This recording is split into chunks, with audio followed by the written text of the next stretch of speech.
प्रभु श्री राम जी के चरित्र भरत मिलन को चरित्र चित्रकूट में राम जी को मनाने के लिए भरत जी जा रहे हैं। तो इसी विषय पर हम कथा कहेंगे। तो पहले राम को नाम ले लेते हैं। भक्ति भक्त भगवंत गुरु चतुर नाम बपु एक, तिनके पद बंदन करो नासे विघ्न अनेक। भक्ति भक्त भगवंत गुरु, भगवान को गुरु मान करके उनके पद का स्मरण करेंगे तो नासे विघ्न अनेक, नासे विघ्न अनेक। सिए मांडवी उर्मिला श्रुति कीरति बरबाम, चारु सुवन चारु रतन तुलसी करत प्रणाम। भाषा तुलसीदास कृत कथा करो अनुसार, आसन लीजय हृदय महु आयऊं पवन कुमार। आसन लीजय हृदय में, जहाँ पर राम चर्चा की जाती है, कोई आए या न आए, लेकिन हनुमान जी तो अवश्य ही आएंगे। वो जरूर आते हैं। तो हम कहाँ देखते, हम तो इतना भाग्यशाली हैं नहीं कि हमें हनुमान जी दिख जाएंगे। तो इसलिए कहा गया है मनुष्यों के लिए कि आसन लीजय हृदय महु आया हूँ पवन कुमार। हृदय में आसन लीजिए, आया हूँ पवन कुमार। इस तब है भगवान जी का कथा कहना शुरू कीजिए। इतना कह लेने के बाद अगर आप सबको आता होगा तो बहुत अच्छी बात है, नहीं आता होगा तो हमें ऐसे सीख लीजिएगा। वीडियो में नहीं आएगा, फिर भी नहीं आएगा कहने तो कमेंट कीजिएगा, हम फिर से दोबारा तिबारा आप सबको बता देंगे। क्योंकि जब भी आप रामायण कहने बैठे तो इतना कहना बहुत ज़रूरी होता है। तो चलिए अब चलते हैं कि भरत जी कैसे राम जी के यहाँ जाते हैं। लगे होन मंगल सगुन सुन गुण कहत निषाद। साथ में निषाद ही जी राम जी के सखा थे, वो लेकर भरत जी को जा रहे हैं। वही बोल रहे हैं, मिटहि सोच होई हर्षु पुण्य परिणाम विषाद, मंगल भवन मंगल हारी द्रवंश दशरथ अजीर बिहारी। मंगल ही भगवान तो करते हैं, कभी अपने भक्तों का मंगल नहीं करेंगे। वो तो इतना करते हैं कि थोड़ा सा उनका नाम लेंगे ना तब बहुत सारे उसका फल देते हैं, बहुत अपनी असीम कृपा बरसाने लगते हैं। यही तो प्रभु में कोई उनके जो समझ ले वो तो समझ ही जाता है, जो नहीं समझता है उसी के लिए चिंता की विषय है।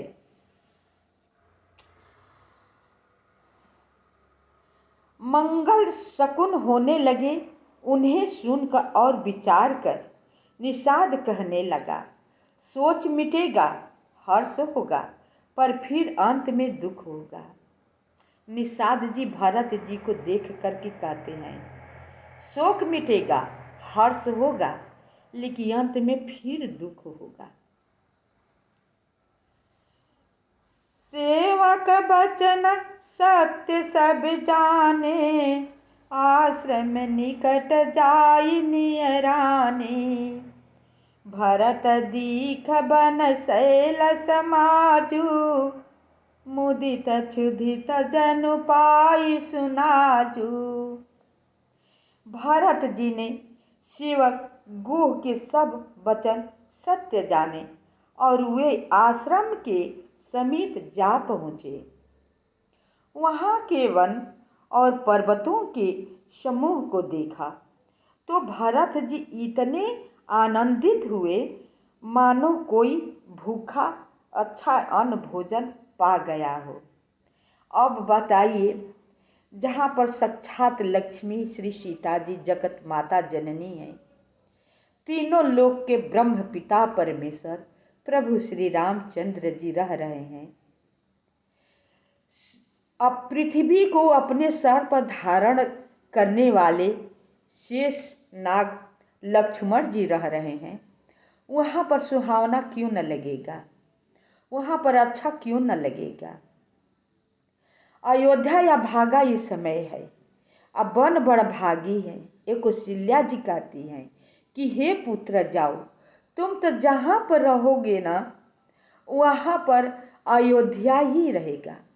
वो वन का भाग्य है, वहाँ पर अयोध्या ही जैसा लगेगा। अयोध्या ही अभागा है, अयोध्या वन जैसा लगेगा। तो बात सही है, अयोध्या शमशान ही तो हो गया प्रभु श्री राम जी के घर। सीता जी, राम जी, लक्ष्मण जी निकल जाते हैं, भरत शत्रुघ्न अपने ननिहाल में होते हैं, राजा दशरथ जी की राम के विरह में प्राण निकल जाता है, वो घर शमशान ही न हो गया। 4 पुत्र थे लेकिन उनके अंतिम संस्कार करने के लिए कोई नहीं था पास में। उसे हम क्या कहेंगे। सबको उद्धार करने के लिए, सभी को सुखी करने के लिए प्रभु श्री राम जी कितना त्याग किए हैं। ये तो देखिए, हम अपने लोग अपने परिवार की में केवल अपने बच्चों की सेवा करने में तबाह हो जाते हैं। कहते हैं कि अब मुझसे नहीं होगा, अब बर्दाश्त नहीं हो पा रहा है। क्यों? अपने लोग के पास शक्ति नहीं है, सोचने की क्षमता नहीं है। इसलिए और भगवान जी के पास सोचने की शक्ति है, सहने की क्षमता है। माता कौशल्या के ऊपर क्या बीतती होगी जब अपने पर आप किसी को दुख लेकर सोचेंगे ना, तो समझ में आएगा कि मेरा तो दुख बहुत कम है, मेरे पास तो दुख है ही नहीं है। प्रभु श्री राम जी तीनों लोक का मालिक है, लेकिन उनके ऊपर कितना कष्ट है। जगत जननी सीता जी है, साक्षात लक्ष्मी है, लेकिन उनके पास कितना कष्ट है, अपने लोगों के पास है।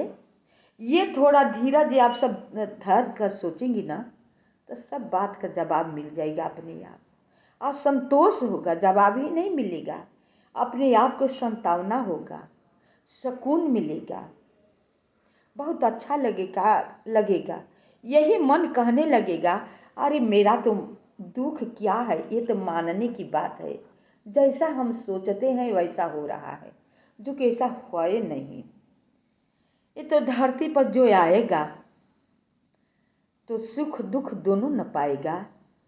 जो ज़्यादा कहते हैं ना कि ज़्यादा मत हंसो, रोने का भी नंबर आ जाएगा। जो ज़्यादा हंसता है रोता भी है, जो ज़्यादा रोता है हंसता भी है। रात होती है तो दिन अवश्य होने वाला है, और दिन है तो रात अवश्य होगी। कैसे कैसे भगवान किसको समझाने के लिए सब बना रखे हैं। कृष्ण पक्ष आता है तो शुक्ल पक्ष जरूर आता है। पहले कृष्ण पक्ष आता है शुरुआत में, तब शुक्ल पक्ष आता है। कहने का मतलब पहले का दुख अच्छा होता है, बाद में सुख आता है ना तो बहुत अच्छा उसका अनुभव, उसका सुख एक अलग ही से होता है। और सुखी मनुष्य के आगे दुख आ जाए ना, उसको जीना हराम हो जाएगा। तो दुख पहले, इसलिए पहले कृष्ण पक्ष होता है, तब शुक्ल पक्ष आता है। जैसे भरत जी ने सेवक गुह के सब वचन सत्य जाने और वे आश्रम के समीप जा पहुँचे। वहाँ के वन और पर्वतों के समूह को देखा तो भरत जी इतने आनंदित हुए मानो कोई भूखा अच्छा अन्न भोजन पा गया हो। इति भीति जनु प्रजा सुखारी, त्रिविध ताप पीड़ित ग्रह मारी। जाई सुराज सुदेश सुखारी, होहि भरत गति तेहि अनुहारी। जैसे इति के भय से दुखी हुई और तीनों आध्यात्मिक, आधि दैविक और आधि भौतिक तापों तथा क्रूर ग्रहों और महामारियों से पीड़ित प्रजा किसी उत्तम देश और उत्तम राज्य में जाकर सुखी हो जाए, भरत जी की गति दशा ठीक उसी प्रकार की हो रही है। अधिक जल बरसना और न बरसना, चूहों का उत्पात, टिड्डियाँ, तोते और दूसरे राजा की चढ़ाई, खेतों में बाधा देने वाले इन 6 उपद्रवों को इति कहते हैं। श्री रामचंद्र जी के निवास से वन की संपत्ति ऐसी सुशोभित है, मानो अच्छे राजा को पाकर प्रजा सुखी हो। सुहावना वन ही पवित्र देश है, विवेक उसका राजा है और वैराग्य मंत्री है। यम, अहिंसा, सत्य, अस्तेय, ब्रह्मचर्य और अपरिग्रह तथा नियम, शौच, संतोष, सुंदर पवित्र रानियां हैं। वह श्रेष्ठ राजा राज्य के सब अंगों से पूर्ण है और श्री रामचंद्र जी के सुंदर चरणों के आश्रित रहने से उसके चित्त में चाव, आनंद या उत्साह है। स्वामी, अमात्य, सुहृद, कोष और राष्ट्र, दुर्ग और सेना राज्य के ये 7 अंग हैं। जीति मोह महिपाल दल, सहित विवेक भुआल। करतय कंटक राजपुरा, सुख संपदा सुखार। मोह रूपी राजा को सेना सहित जीत कर विवेक रूपी राजा निष्कंटक राज्य कर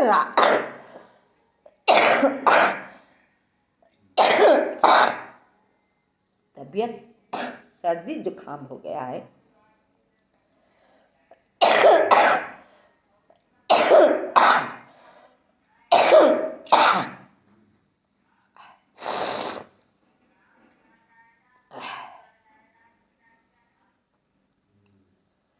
वन रूपी प्रांतों में जो मुनियों के बहुत से निवास स्थान है, वहीं मानो शहरों, नगरों, गांवों और खेड़ों का समूह है।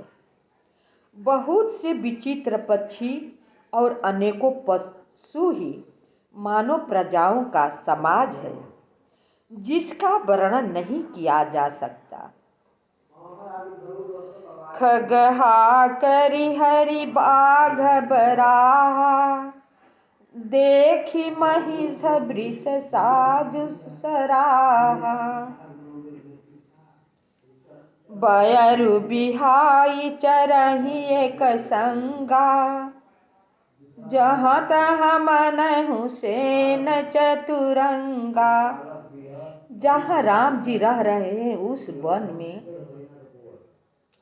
गदहा, बाघ, शेर, हाथी, खरगोश, बकरी, बैल सब एक ही साथ चरते हैं और नदी में जाकर एक ही साथ पानी पीते हैं। एक दूसरे से दुश्मनी किसी से नहीं है, बैर नहीं है किसी से, सब भूल गए हैं अब मिल कर रह रहे हैं।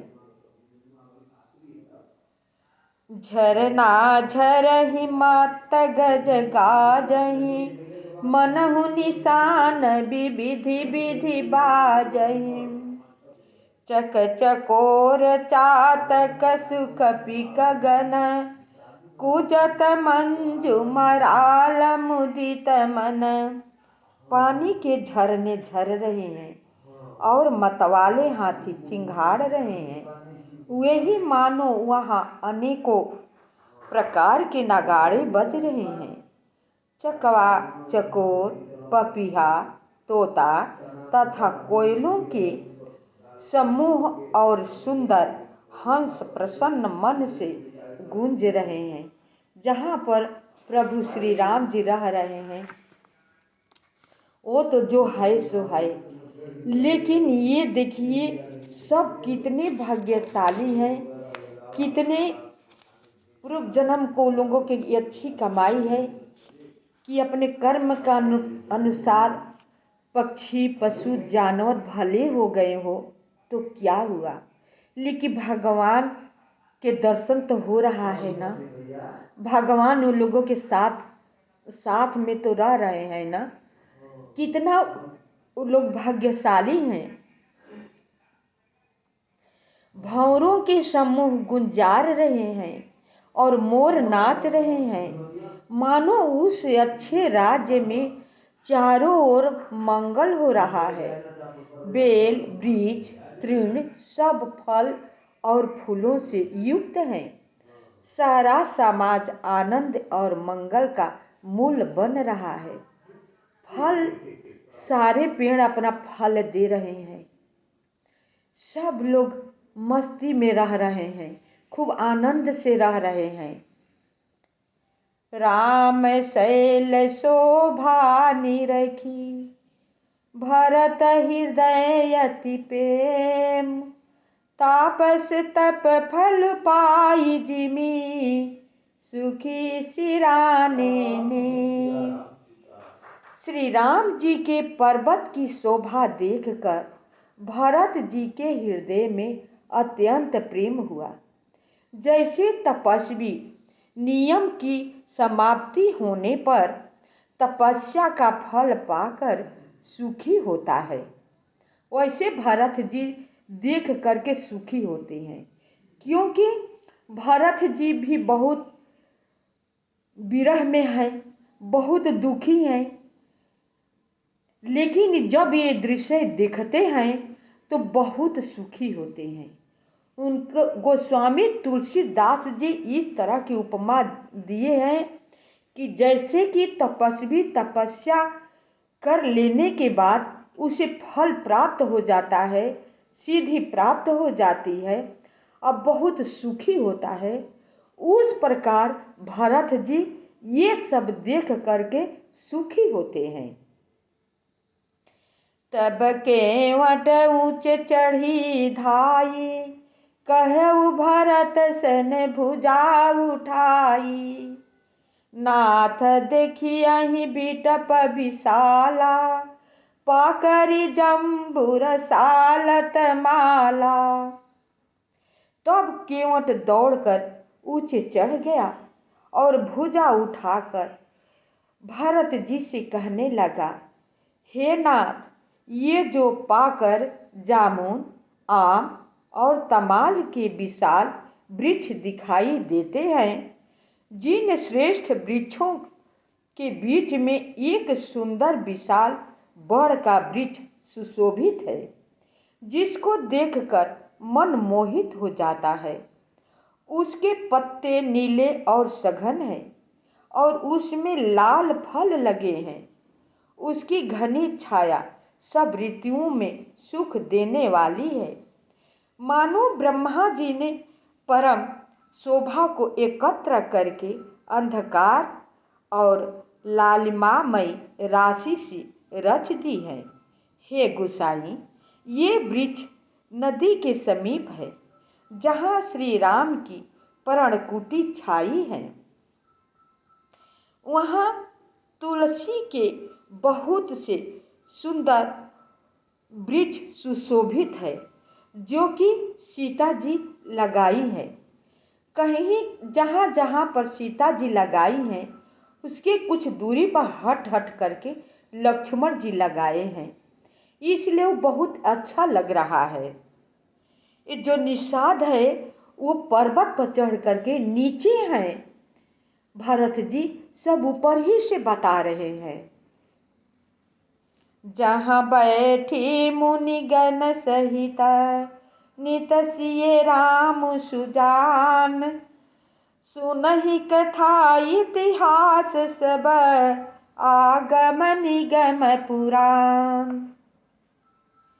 जहाँ सुजान श्री सीता राम जी मुनियों के वृंद समेत बैठकर नित्य शास्त्र वेद और पुराणों के सब कथा इतिहास सुनते हैं, सखा के वचन सुनकर ये सब भरत जी से ऊपर ही दोनों हाथ उठा करके वो सब कह रहे हैं भरत जी से।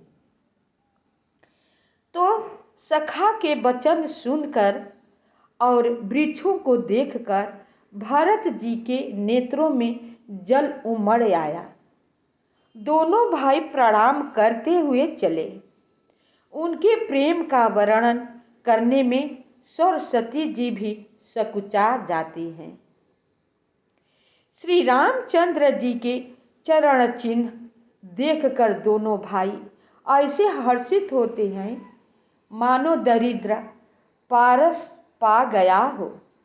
वहाँ की रज को मस्तक पर रख कर हृदय में और नेत्रों में लगाते हैं और श्री रघुनाथ जी के मिलने के समान सुख पाते हैं। देखी भरत गति अकथयति वा, प्रेम मगन मृग खग जड़ जीवा। सखहि स्नेह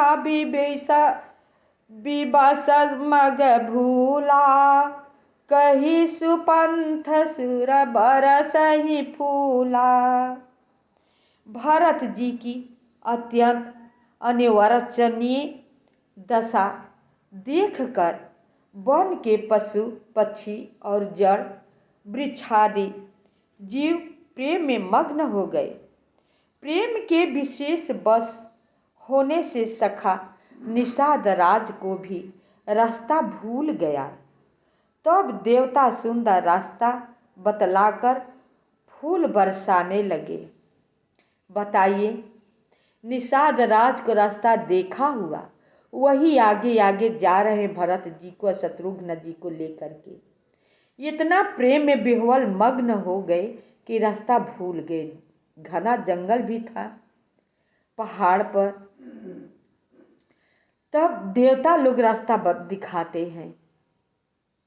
अब फूल बरसाने लगे भरत जी के ऊपर। तो आप सबको कथा कैसी लगी हमें कमेंट करके बताइएगा। और जब तक से आप पूरी वीडियो नहीं देखेंगे तो कथा का सार समझ में नहीं आएगा। जब पूरा आप सब देखेंगे समझेंगे तब अच्छा लगता है। थोड़ा सा देखने से अधूरा ज्ञान कुछ काम का नहीं होता है, अधूरा कथा कुछ काम का नहीं होता है। विश्वास के साथ प्रेम के साथ आप सब देखेंगे ना तब बहुत ही अच्छा लगेगा। तो हम यहीं पर विश्राम करते हैं। शेष भाग अगले वीडियो में बताएंगे कि भरत जी कैसे राम जी के पास पहुंचते हैं। अभी माता जी को पहुंचना सब बाकी है। नदी के तट पर सब लोग ठहरे हुए हैं। तो शेष भाग अगले वीडियो में। मेरे वीडियो देखकर लाइक सब्सक्राइब अवश्य कीजिएगा, क्योंकि जब लाइक सब्सक्राइब होता है ना, कमेंट होता है ना, तो मेरा मनोबल जो है बढ़ता है, अच्छा लगता है मुझे।